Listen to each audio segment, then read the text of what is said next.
আসসালামু আলাইকুম। আজকে যে ভিডিওটি নিয়ে আপনাদের সামনে উপস্থিত হলাম আমি, এই ভিডিওটি হচ্ছে গাজীপুর 38 নং ওয়ার্ডের এক ঝালমুড়িওয়ালা। তিনি এখানে ঝালমুড়ি বিক্রি করে মোটামুটি বছরখানেক থেকে।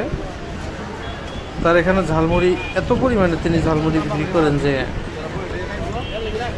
যে ঝালমুড়ির দোকানে সব সময় তিনি যতক্ষণ পর্যন্ত তার মশলা থাকে এবং মুড়ি থাকে, অতক্ষণ পর্যন্ত তিনি বিক্রি করতেই থাকে। তিনি কোনো সময় ফাঁকা থাকে না। দেখুন কীভাবে কী পরিমাণ কত দ্রুততার সাথে তিনি মুড়ি দিয়ে থাকে। অথচ এই দেখেন, এই তেলের পটটি মানে মশলার যে পটটি আছে, এই পটটিতে ভরপুর মশলা নিয়ে আসেন তিনি, আর বড় একটি পটের মধ্যে করে তিনি মুড়ি মাখান। এখান থেকে আবার তিনি পার্সেল হিসেবেও মুড়ি দিয়ে থাকেন। ওনার মুড়ি গ্যারান্টি সহকারে, মানে মুড়ি ড্যাম হয় না আর কি। মানে যা কেবল ঢাকার ভাষায় বলা হয় যে পোতানো, মুড়ি পোতায় যায় না এক কথায়। তিনি যথেষ্ট সুন্দরভাবে তিনি মুড়ি তৈরি করেন।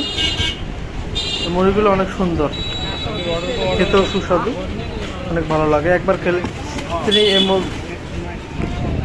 মশলা তৈরি করতে গেলে তৈরি করেন অনেক ধরনের মশলা দিয়ে। তিনি পর্যাপ্ত পরিমাণে বিক্রি করে থাকেন।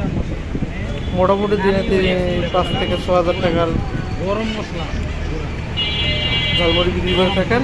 এবং আগামীতে গরম মশলা ঠান্ডা কে উনি বলছেন যে আগামীতে তিনি ঝালমুড়ির জন্য তেলও, মানে মশলা মিশ্রণকৃত তেলটিও তিনি বিক্রি করেন। রাস্তার মধ্যে উনি বিক্রি করে থাকেন। উনি যথেষ্ট ভালো মুড়ি বিক্রি করেন আর কি। আপনারা যদি কেউ আসতে চান তাহলে ওনার ওখানে এসে মুড়ি খেলে অবশ্যই মজা পাবেন। আপনারা আসতে পারেন।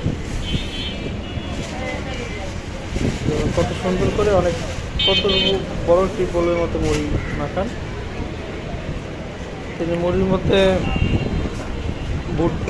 ছোলা বুট দিয়ে থাকেন, সিদ্ধকৃত ছোলা বুট, পর্যাপ্ত পরিমাণে ছোলা বুট দিয়ে থাকেন,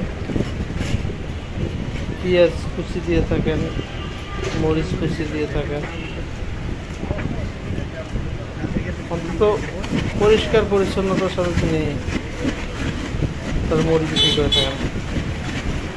আপনারা যারা ভিডিওটি দেখছেন তারা অবশ্যই আমার এই চ্যানেলটি সাবস্ক্রাইব করে আমার পাশে থাকবেন।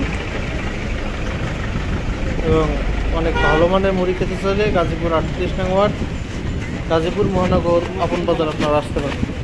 সবাইকে ধন্যবাদ।